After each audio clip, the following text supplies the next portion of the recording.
welcome to the first episode of the Confluence podcast. My name is Zach Boussier. I'm the editor-in-chief at the Confluence, and I have my co-host with me, Sivith Chaudhry. Introduce yourself, Sivith.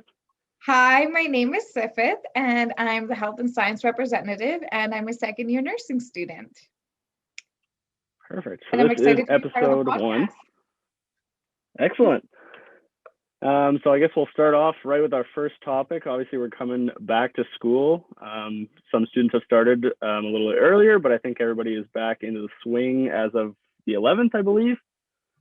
So we thought on this episode, we would hop in and start talking about some kind of the back to school tips, because obviously we have some students that are coming for the first time. And then there's students that, like myself, who are a second going on third year. So I have many of hours spent on campus, but for some, the campus is going to look really new. So thought we'd go over kind of our tips that we've learned.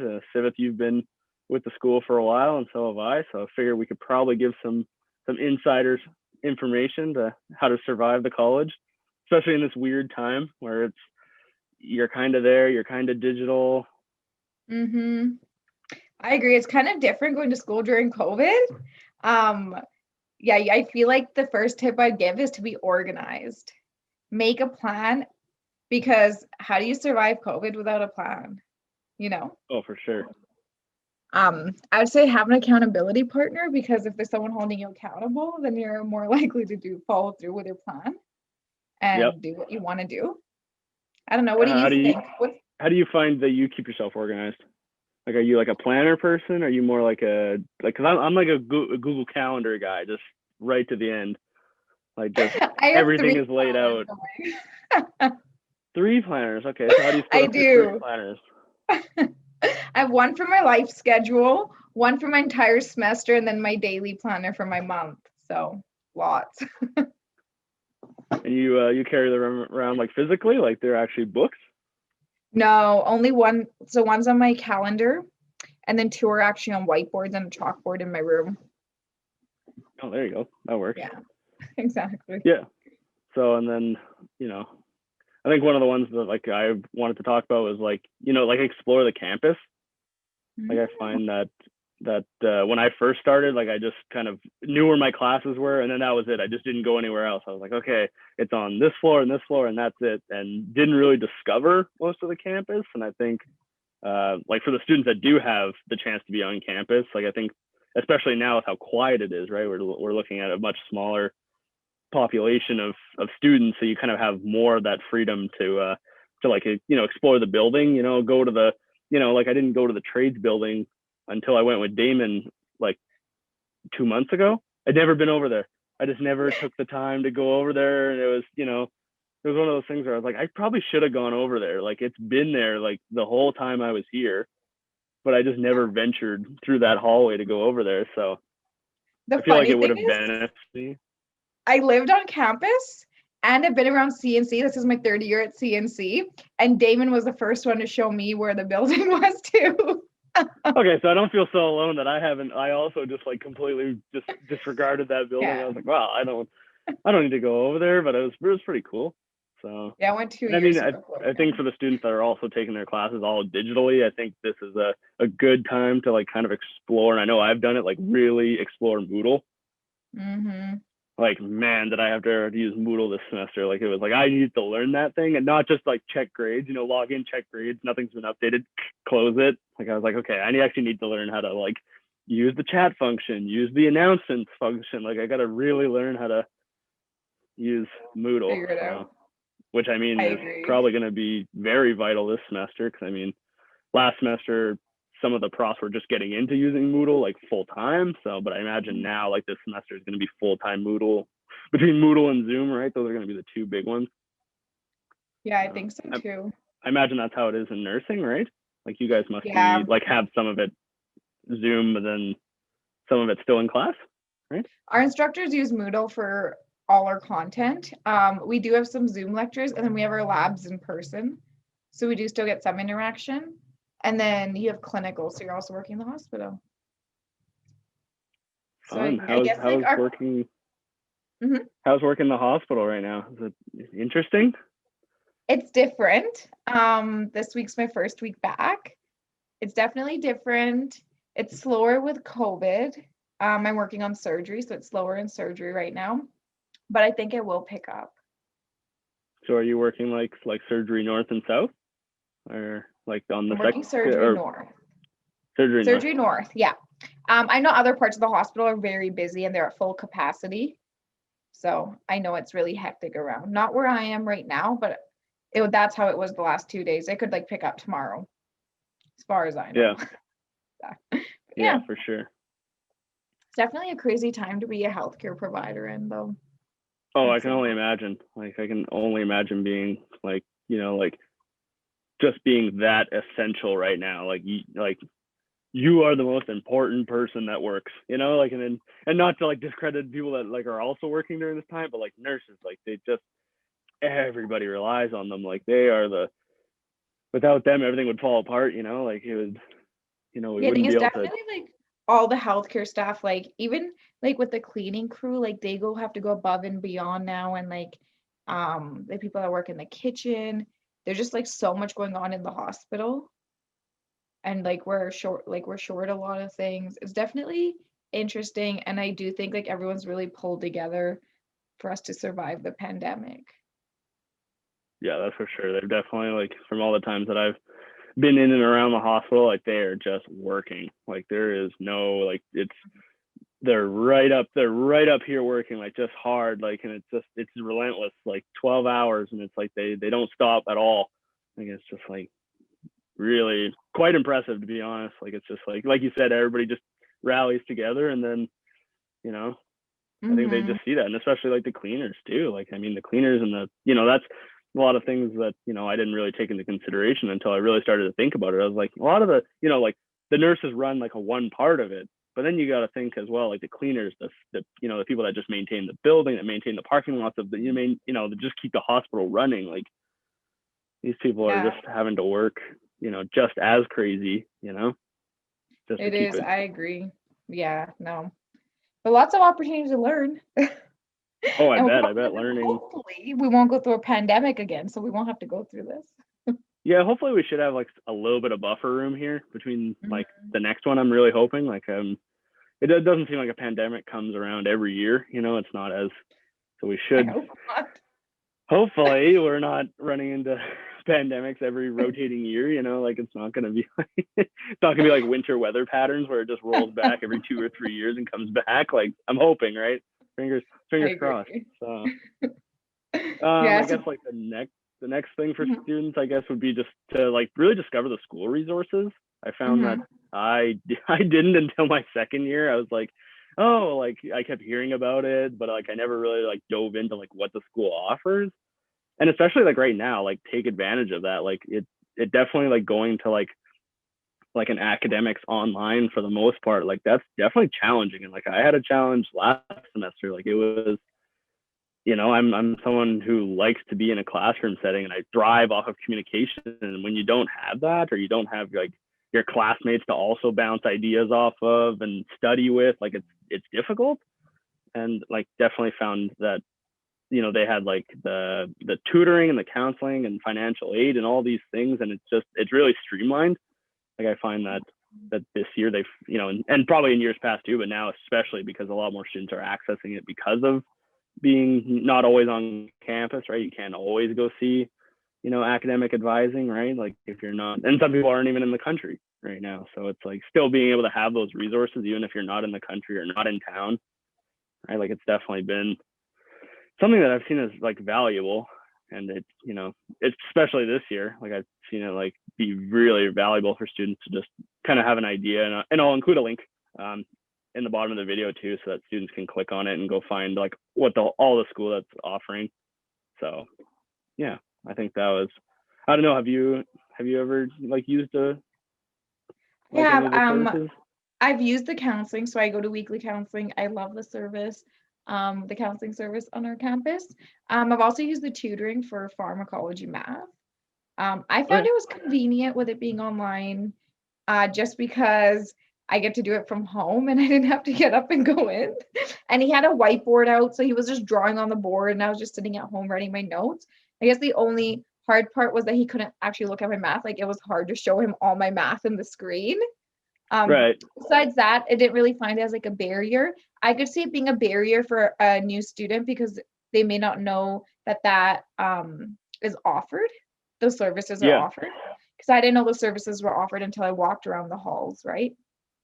And and that's the thing. Like, I had to, when I started hearing about all these things offered, I was like, okay, I really need to figure out like what's being offered here. And I did the same thing. I just walked down the hallway and I was like, oh, like, I didn't know this was here. And once again, that goes back to the roaming of the campus, right? Like, I would only go to, advisors when I had to talk about course loads, but then I wouldn't even keep going down that hallway to like discover there was like a counseling center like down on and I was like, oh, like I should have done that. Like, I should have done that way sooner. Like, that could have been. So hopefully whoever's watching this, like, you can take our words and explore and learn things sooner so that you can actually make use of it right out of the gate. Don't wait, use it now. Like, that's what it's there for. I agree. So what other tips do you have? I got a tip on saving money on textbooks, which I think I want to hear this. Which is huge, I think. So I mean, with most students, the tuition alone is already enough of a bill to pay. That I found, like, when I was, paying tuition, and I'd be like, okay, I crossed that road, and then all of a sudden it'd be like, boom, textbook cost. And I'd be like, like, you almost don't think it's coming. Like, you're like, okay, I paid tuition, I'm good. And then they hit you with that, and you're like, okay, that's more money now. But I found that it was pretty helpful to, like, there was actually quite a bit of textbooks at the PG library, like, that you could just, and obviously, like, a library card is free to all students. And the public library, I didn't think the public library would have had so many textbooks, but oddly enough, they have quite a bit of, like, and still, maybe not the most current edition, but they were only like one edition behind, which I was like, oh, that's like pretty good. I was like, considering, public library doesn't have to stock college level textbooks, but they had them. So I definitely rented a few that way. I also discovered this semester there's a website called Vital Source, and I'll include a link in the description. And they have like a bookshelf that you can like subscribe to, and then rent your textbooks for semester long periods. And you can rent them at like an eighth of the cost of the textbook. Wow, like, I ended up renting, what was it? It was Fundamentals of Philosophy, and I think I rented it for $42 for the semester. Wow. Yeah, and I was able to highlight, and it would, there was like a citation thing that would help me with the citing and everything. And it was really easy. Like, I could take it from my phone, read it, and, read it while I'm, at the gym or whatever. I'm on the treadmill, I'm reading it, and I could take it home, log into my computer, and it would put me right back to the page I was at. It was super seamless. Like, I was just like, okay, what's the catch here? How is this going to be tough? And like, it honestly was so helpful.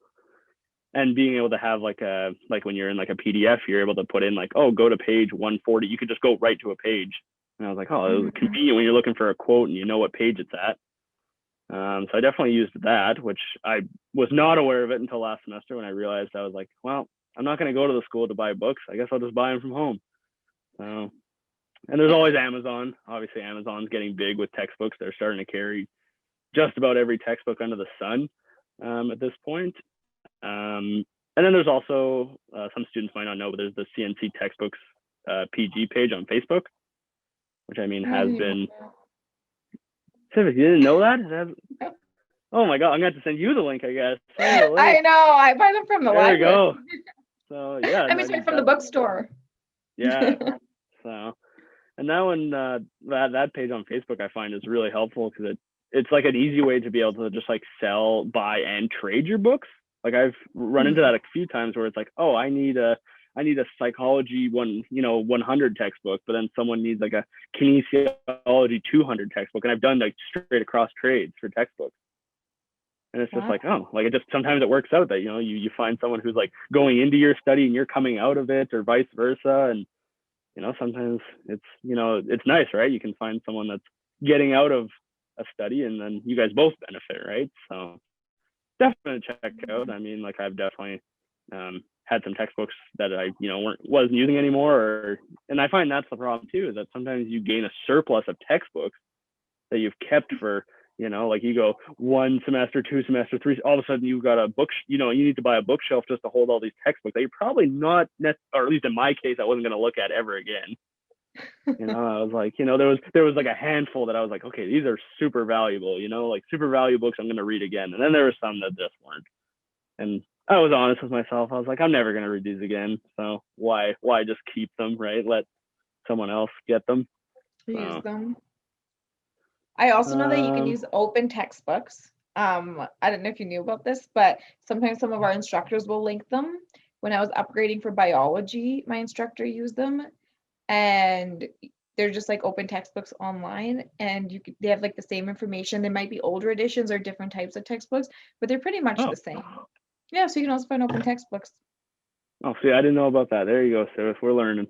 There you go. We're gonna have so yes, open textbooks, Vital Source, Amazon, the bookstore. There's no reason to not find your textbooks. I agree. Especially this semester. Another one that I found, another kind of tip that I found that saved me was, especially because we're going so digital, I started backing up my school files, like when I was doing them, so that if I ever were to all of a sudden fire up my computer and it's like, oh, a corrupted file, like I have like a copy of it on a USB drive.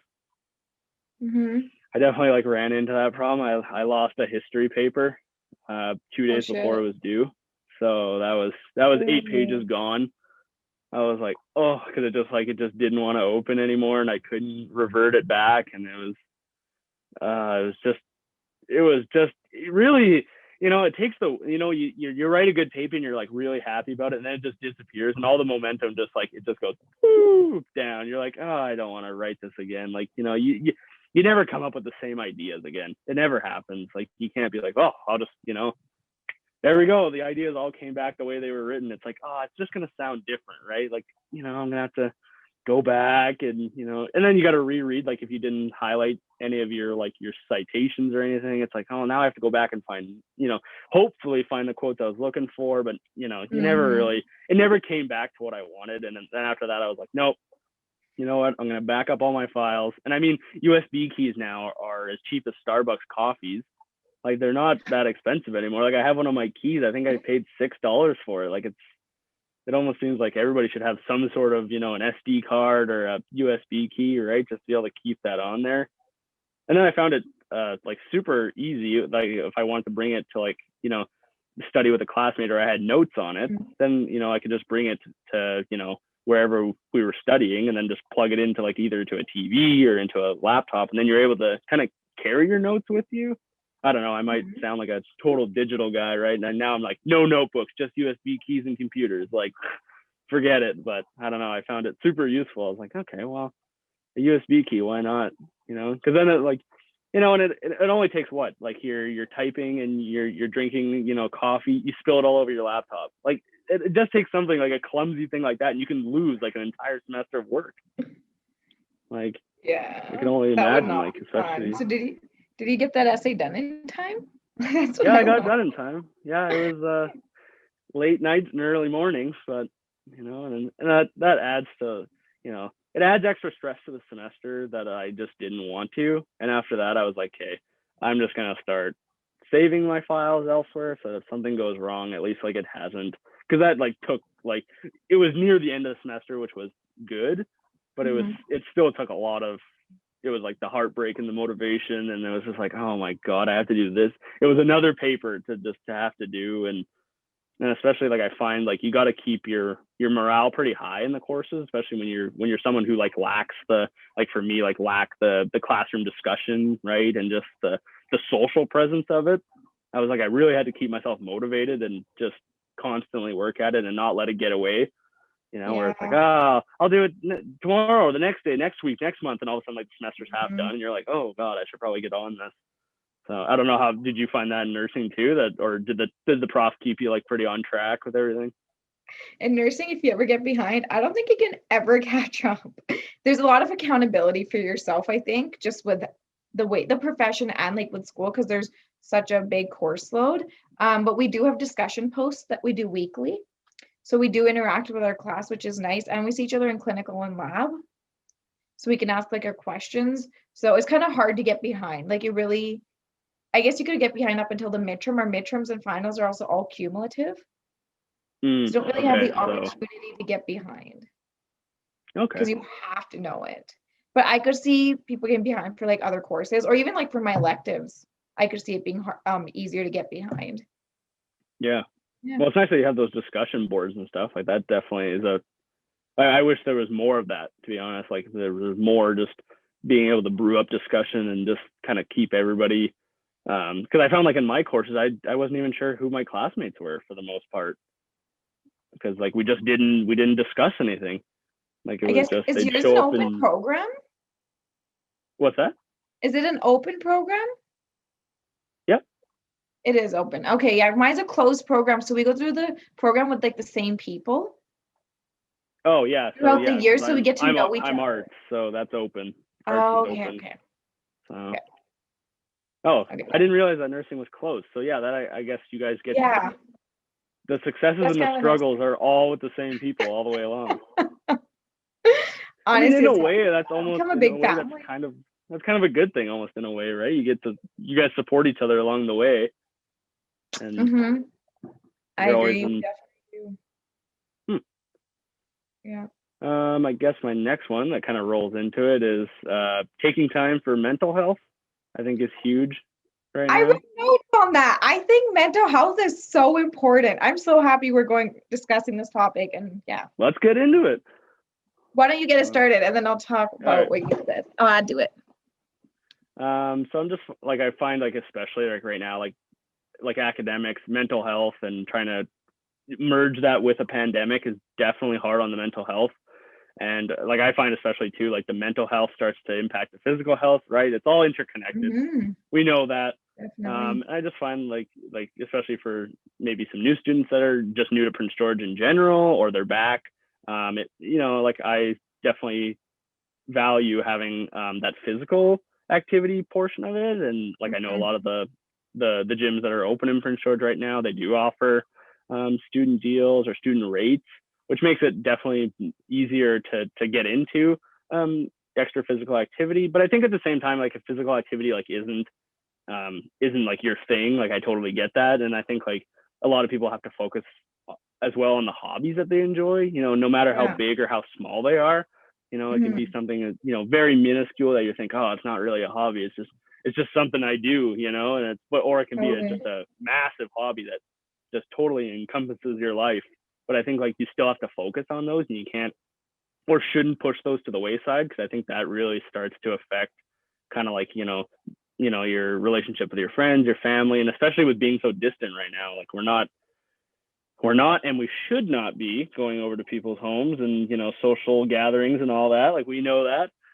But it's still difficult, right? Like me and my father haven't talked in 3 months almost. And then not just because like, we're busy, like we're both working, and it just feels like it's difficult, right? To just pick up the phone and call, even though it's really not, like we kind of have to snap ourselves out of it and be like, no, like we can make time for this, like make time for, for others and the hobbies, that you have. And I think it's important too, like you said at the beginning, like be organized, have a schedule, even if your schedule is, because a lot of people are, residing at home, like they work at home, they school at home, they live at home. Like it doesn't feel like they ever leave, or they might not feel that they get out as much. But, even just scheduling like how your day's going to look. Like, look, you said you had like your day schedule, right?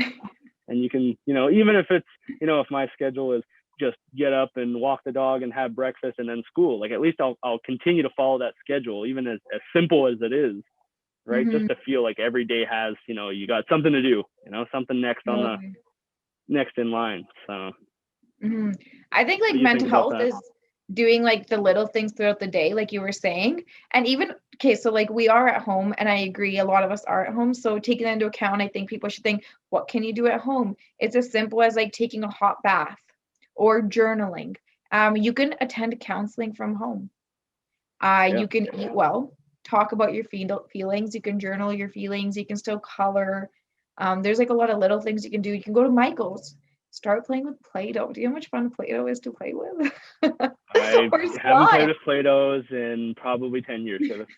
But are you saying I should start? Are you saying I should try it? I think you should start. It's really fun and therapeutic. Yeah, I just think like mental health is like one of those things that you have to do for yourself. And I think a lot of people have this misconception where they feel like mental health is taking care of yourself on a bad day. But I truly believe that mental health is taking care of yourself on the best day too. You can have the best day and just be like, I'm gonna have a hot bath because it's for me. We're gonna have the worst day and be like, I'm gonna journal. It's okay. I think COVID's really introduced mental health and the concept of mental health to a lot of people, and that's a great start. No, Because for now it's sure. an Like open topic, it's an open conversation, and people are talking about it now. People that don't believe in mental health are talking about it. yeah, So and I yeah. feel like that's a good point, that it really has opened it up. Like now people want to talk about it. They want to know like what's a way that you deal with it, you know? And it's almost like, you know, we're sharing notes on how we all, you know, take mental health and work with it, right? Like we all, like you said, like my wife and I, we bought a paint by number. Yeah. Wait, And we what is did that? that for like the, you know, like the pictures that have like all the, like it's like Oh, like pre-drawn. number one's like red and Yeah. two is okay, I got that. Yeah, I've Yeah, seen those. we did like a mastery level one. It's like 4.5 feet wide by 4.5 feet wide. It took us months. Like we just finished it a couple weeks ago. I'll post it on the Instagram. Everybody can see it. You should. I And want to see and it. but it was one of those things where it's like we would get home and it was just like, okay, eat dinner and now we got to paint. Like we got to get on it. Like it was like part of the schedule. Like it was like eat, paint, get ready for bed, eat, paint, ready for bed, you know, like every night. And it was exciting, right? It was just like a little hobby, but the mental health was so good from it, right? We spent time together, you know, we weren't going out, you know, to you know, and it was just like quiet nights at home, right? Like you said, and it can be as simple as a bath, right? Yeah. And for us, that was like our version of just a simple, sweet. And we did it on the good days, and we did it on the days where I didn't even want to see a paintbrush. We still did it, and there was days where we painted into the early morning, and it was just like, it was just good. It was just, but it, like to somebody else, they'd be like, "You're painting by number? Like, what is why would you like why would like I was one of these people. I was like, why would I like you know pre-COVID, I was like, I have too much stuff. I'm too busy. I can't. Who has time for painting? Like, what am I, a child? I don't have time for this, you know. But like now, I was like making time for this. It was like, no, I gotta get home from work, eat, and now we're painting. Like it was becoming like a real ritual.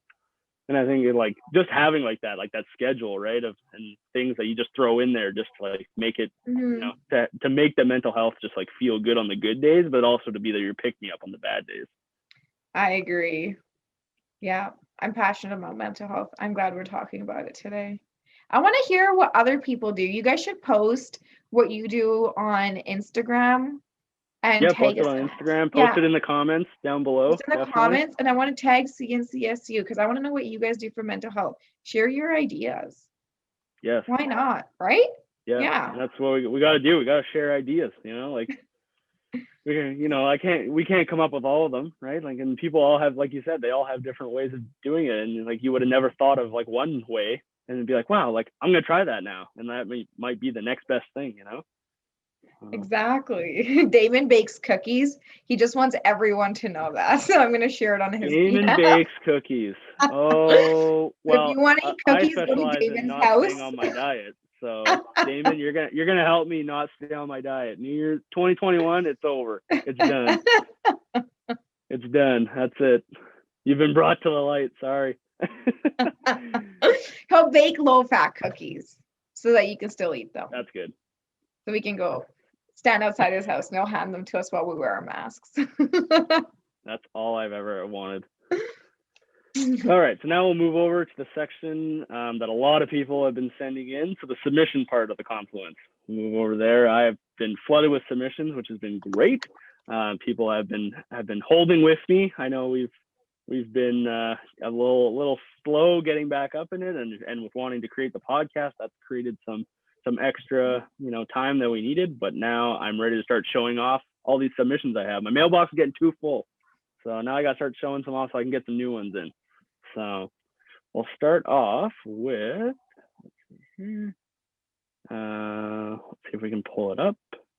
Damon, do you want to pull up? Okay, so this is a poem written by Bridget Teichroeb. Hopefully I will try to pronounce names as well as I can. Please bear with me. So I'm just gonna go ahead and read it. At this point, you can either mute me if you'd like to read it yourself, or do whatever you like. So the poem is called "The Other Side." People would always tell me about how one day I would be the other side of my pain. Well, what does that mean? I always thought the other side was this magical place where I wouldn't have anxiety or struggle with depression. That the other side was a place where my suffering would be in the past. I thought my life was like a raging river and that the goal was to get to the green pastures on the other side. I'm sorry to say, but that's not how it works. There isn't a point in life where you get to smile and say, it's all smooth sailing from here. So, what is on the other side? And can you really get on the other side of anxiety? Anxiety is a part of my journey, but I don't always consider it a raging river. Anxiety is just there in the back of my mind, staying silent, like I trained it to. Sometimes it gets out of line and causes me some problems, but that's all right because I know how to put it back in its place. The other side is acceptance. The other side is saying that even though I am not free of this trouble, I will use what I have learned to help others. The other side is growth. It is not this perfect place where flowers and rainbows reside. The other side is crossing each wave as it comes and knowing that you're not going to drown. Look for growth and take each wave one step at a time. When you step back and see the full picture of what you are capable of, then you will see that you are on the other side. Take a deep breath and know that there is another side. It might not be what you want it to be, but it is there and you are fully capable of getting there. I will see you on the other side, Bridget. That Wow, was a that was powerful piece. so Yeah, good. that was That's wow. deep. And Wow. I never really, I've never really thought of anxiety, but then when I read things like this, like it becomes like very prominent to me that it is really like kind of like she says in this thing, it's a struggle that isn't always, very prominent. Like she says, the raging river. It's not always like that, but it's somewhere in there. And like I found the part where she was like staying silent, like I trained it to. Like I know I definitely feel that. Like there's definitely parts of where I'm anxious, where I'm just like, okay, I need to push this down. Just keep it down, don't show it because I need to. Either I'm at work or I'm at school. But it's the silencing is just as hard as the raging part of it. Trying to tell yourself you're fine when you know you're not fine. So, and I don't know, do you have any history with anxiety, Sivit? I do. I think anxiety is something hard and a lot of people don't talk about it. I don't really talk about it that often. It is hard, I think, to come to the other side, even just to accept that you have it because you feel like there's something wrong with you in that moment. And like, I don't know if other people just, but I'll beat myself up for just having it. And I can't control it. And it comes when it wants and then it leaves. And then it'll come when it wants and it leaves. And it's hard. And sometimes you do get to the other side. And sometimes there are days where you're on the side with the anxiety. You just live with it. No, that's super fair. Yeah, I feel that. I think Bridget did a great job in this poem. Yeah, I like 10 the way out she of 10. described it. Yeah, very relatable. Mm-hmm. All right, Damon, put us on to the next piece that we have, which is it is the photo, I believe, from Hannah Sun Yun. Yeah, so this comes in from Hannah Sun Yun. She sent me this, and this is a photo of the side lot at CNC. Looks very familiar to some of us. We've come out and scraped our cars in the middle, in the darkness after a night class, and very familiar with this parking lot. But yeah, this is once again like we had this a couple of weeks ago as well. Like these sunsets that just light up the snow too. Like it just. I don't know if Civic, did you see the one that we had it was either a week ago or so, where it was orange and it just lit up. I was outside shoveling and I thought I was shoveling orange creamsicle outside. Like all of a sudden all of the snow went orange, and it reminded me of that when I saw this picture. I was like, yeah, being able to see like all the snowbanks just have a hint of pink, like it's definitely. I just think it looks so pretty and it's so beautiful. And I think like when we're having like a bad day or like just hanging out or whatever, it's so nice to just like go for a walk and to just look at the sky and to think. That's kind of what I was thinking because we were talking about anxiety and I was like, it's so nice to just go for a walk. Yeah, it This must have person been did a nice. good job. So I don't know if maybe she was waiting for the bus or going for a walk, but she got an amazing photo. That's for sure. Or she lives on campus because it kind of has That's the true. campus That's true. picture. Looks like yeah, it looks like we have the campus building on the left side there. Yeah. Perfect. Yeah. And this photo comes from Agyapal Singh. And I found this one to just be like an incredible use of like the f-stop on a camera. Like he definitely he or she definitely has like a knack for setting up the camera for perfect shots like that. Like that looks like a water drop on almost like a siding or some sort of metal. So I thought that one looked just very like they caught like a lot of like the droplets that have come up. I don't know. I'm a big slow motion person. I get caught up in it.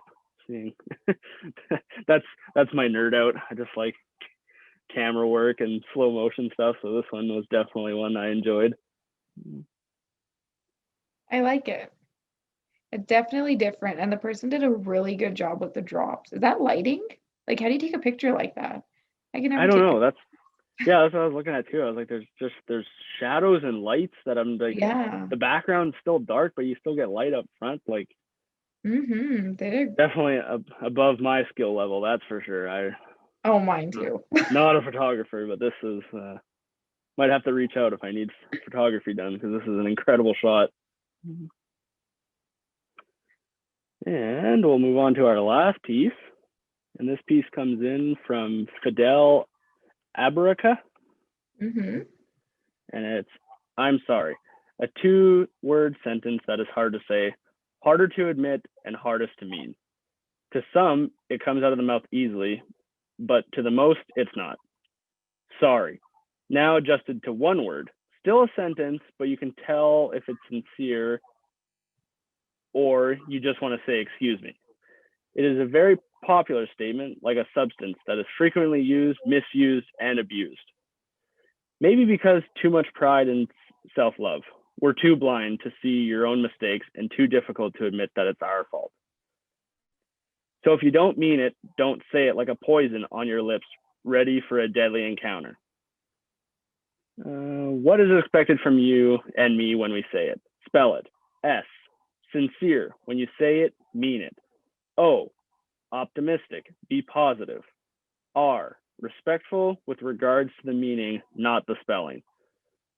R, retroactive. Even if it happened in the past, it's not too late to say it. Y, yes to a new you, because when you say it, that means that you are ready to change. Do you have what it takes to be really sorry? Holy moly. Yeah, I read that one and I was like, whoa. I was taken back by it. I was like, wow, I am going to look at sorry never the same way again. I know. I think it's a huge word. Like, if I'm ever fighting with someone, I'm actually known for this. I'll say, don't apologize. I don't need an apology. And I'll walk away. Because I also think it's a huge word, but I've never looked at the way she like separated each letter. I've never really looked at it and thought of those things before. I do in my head, sorry means I won't repeat it intentionally. I truly understand how I hurt you and what I did wasn't right and I want to make it better. Yeah. I think it's like being selfless in the moment where you're not thinking about yourself. You're only thinking about what you've done to that person or in that situation for like in to that person. But yeah, like when I read this one, I automatically made like a correlation to like a lot of the from Alberta, the people that had traveled, like the officials that had traveled, and they were all saying like sorry. But like I felt it when I read that. I was like, okay, they're saying it because they're not sorry. Like some of them aren't. It's not like a blanket thing, but it's like some of them aren't sorry. They're just sorry they got caught.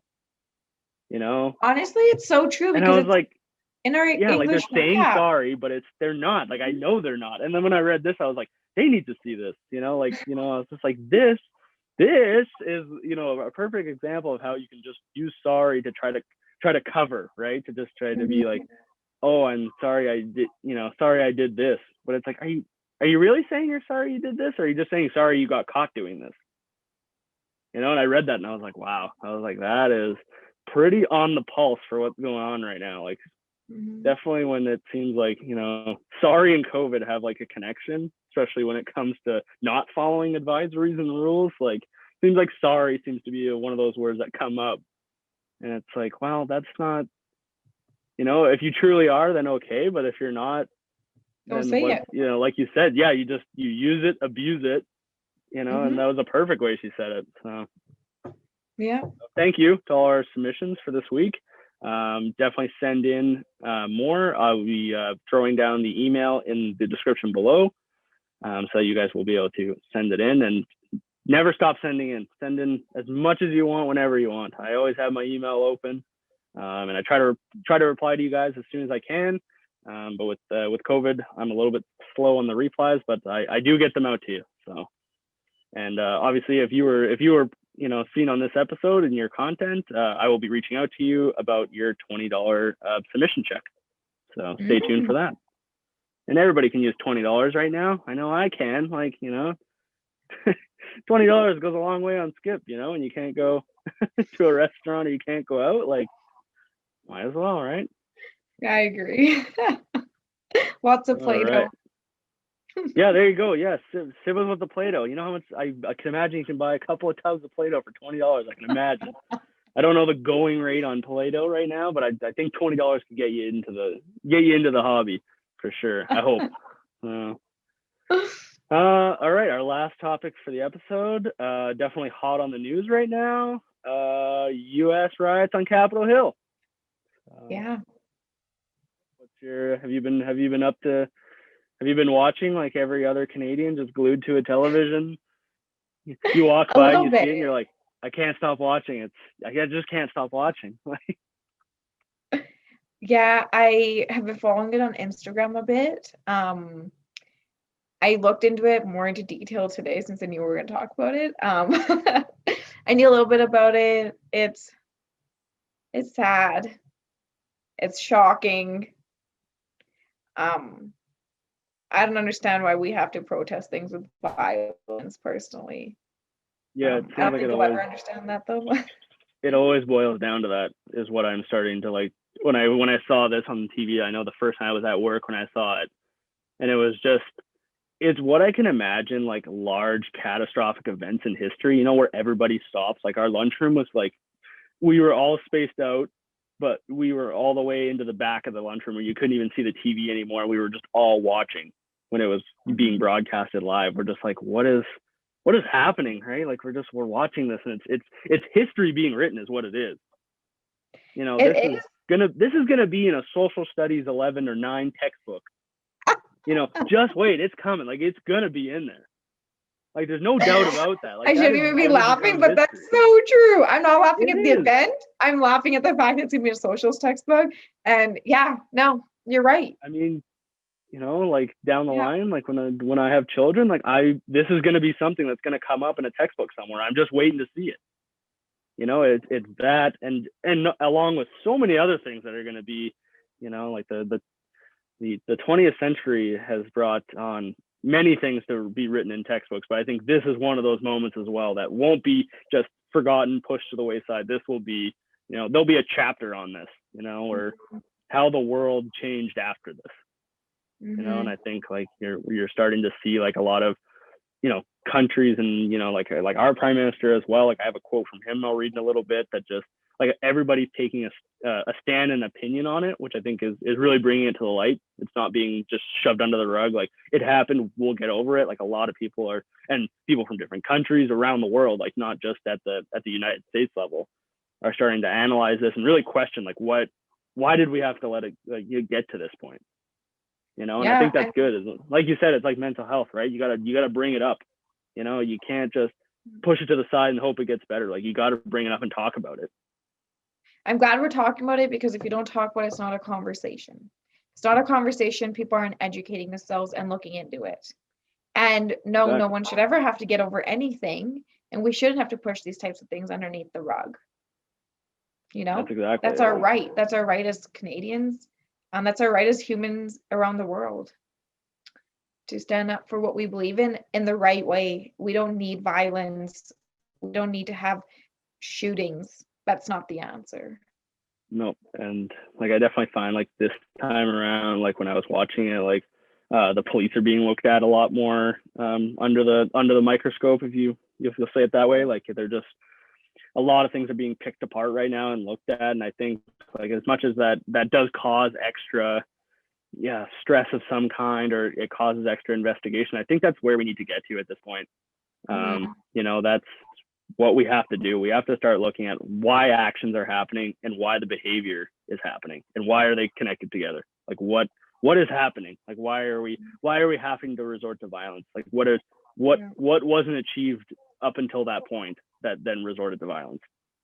Like it's the breaking point. Like when I found, like when I was watching on TV, it was for the most part non-violent, and all of a sudden it became violent with like the rioters and the shots being taken, like, and then it just escalated from that point. Like it just seems like it, and no fault of like I really don't think that any of the police are necessarily to blame or at fault. Like I mean, this situation was definitely a high stress situation. Like I mean, you're there trying to protect a building that has stood for democracy and stood for government, and I mean, they put their lives on the line. They put their lives just on the line as any of our police officers locally would have done. And I don't think that they should have to fear. Their job does have the risks, and I understand that. But like to go to work and fear that you may not come home because of how rampant the violence gets. Like I think that's definitely. I could see it from two sides, right? And I think that's really what I took away from it, is that we need to start looking at it from so many different sides.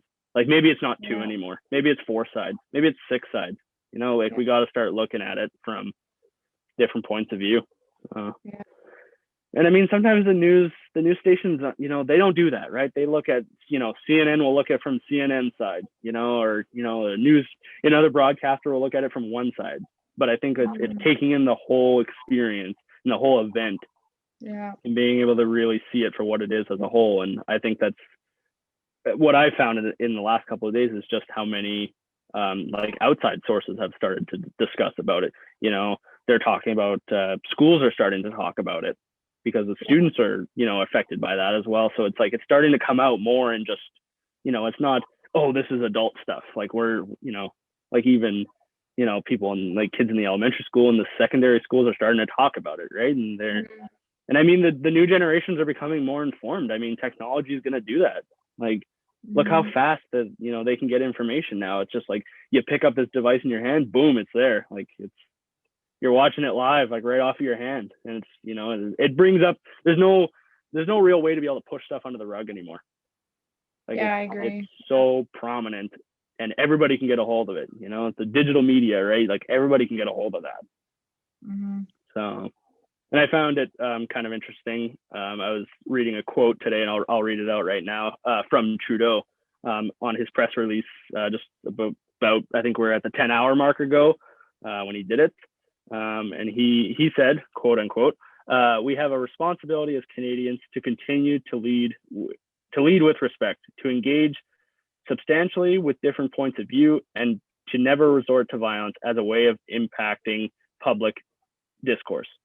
That is something that Canadians have recommitted to across the country over the past few days, and we will continue to be extremely vigilant to remember that the choices we make as leaders, as politicians, have consequences. Yeah.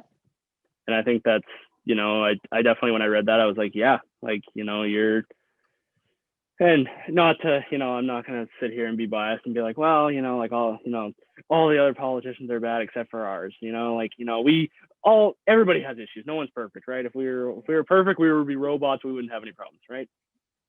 We're not perfect. So, and no one is. doesn't matter if you sit in the White House or you work at Wendy's. Like, no one's perfect, okay? And it doesn't, social status doesn't mean that, and it doesn't, equate to that. Mm-hmm. So, but I think it's definitely been something that's been on the minds of, I know at least all my colleagues at work, like we're very much Canadians, but we're still talking about it as if we were part of it. Like, I think it's hit home with a lot of countries and a lot of people, and in a way that I haven't experienced really an event like that before. Yeah. So I don't know. Have they been talking about it, like, between you and like some of the nurses, or at work, or has it been? I imagine on the TV. I imagine on the TV. I was gonna say it's too busy to talk about it there. I've seen it more on like social media, to be honest. Yeah, I've seen it more on my Instagram and my Facebook. I've been seeing like people's opinions and views and like who's saying what. I haven't been watching it very closely, but I have been watching it a bit. I think overall, I just think it's really sad, and I just want it to be over.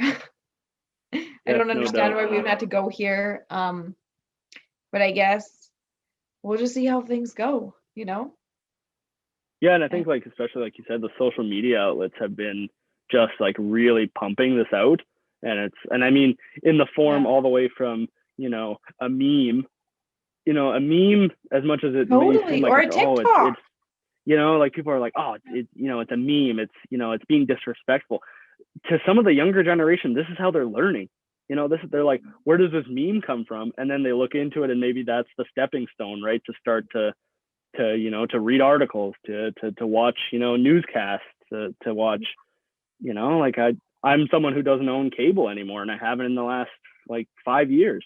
Like, I don't get direct news. I don't turn on the TV and boom, it's a news channel. Like, I don't get that. But then if you're on Instagram and you see like someone's opinion or a post or a photograph, like, you're going to be like, where does that come from? And because Instagram's so in your face when you're looking at it, you're like, oh, it catches your eye, right? It's just like, like, you're more inclined to look into it. Yeah. You want to look into it, even if maybe the meme or the article or the opinion might not, you might not stand with wherever that's coming from. Like, it does generate discussion, or it generates learning, which I find, like, Instagram, as much as it sometimes likes to lead people astray, like, it is like a jumping off point where people are like, okay, this person said this, but now I want to know more about it. And it just kind of gets the ball rolling, right? So I think social media definitely had a big impact on it. And I think it's good that the students as well, like, I've read a few articles about students in the United States that came to school during all of this happening, and they had questions, and there were some teachers that either were not open to discuss it, while there were others that were open to like have a class discussion about it. Which, I mean, right now, if we would have classes, in-person classes at school, like for me in the instance, I don't have any, but I feel like that would have been a big one too. Like, if I would have been at school this week, like, I probably would have been discussing this with fellow classmates and getting different opinions, right? Like, it's stirring up like a lot of discussion, which I think is good. Like you were saying, it's like the discussions about mental health, like, they just need to be stirred. They need to come up. They can't just sit there and just wait to just dwindle away to nothing. Like, they need to come up. They need to be stirred up. And I think that's thanks to social media, and I know a few profs that I think if we started talking about it in their classes, like, it would just explode. It would just be like, all of a sudden there'd be such good conversation going on.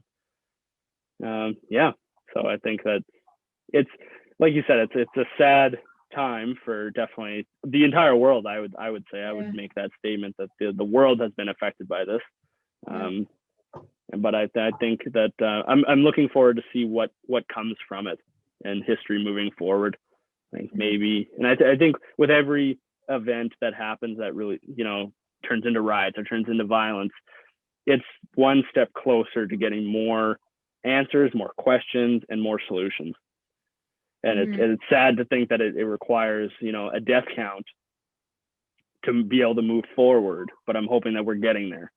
Like, I'm hoping that riots will become, like, when I have children, like, I hope riots are not a thing anymore. that we got past that, like slavery, like racism, like we started to work on it, right? Like it didn't just happen that one day where it just turned off, but we worked at it, right? And it's the same thing. Like I think that because the whole world is taking a lot of the eyes of the world are watching this, I think that'll be interesting to see what comes in the next few months and years afterwards.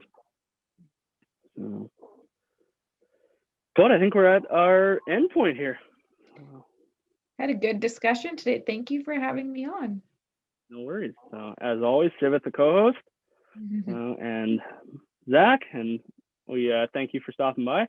We're gonna have I'm gonna have the links down below on the discussions we were having up above about the places to get textbooks, so that if any students are interested, you can see that below. Don't forget to click the subscribe button and hit that notification bell so you never miss an episode.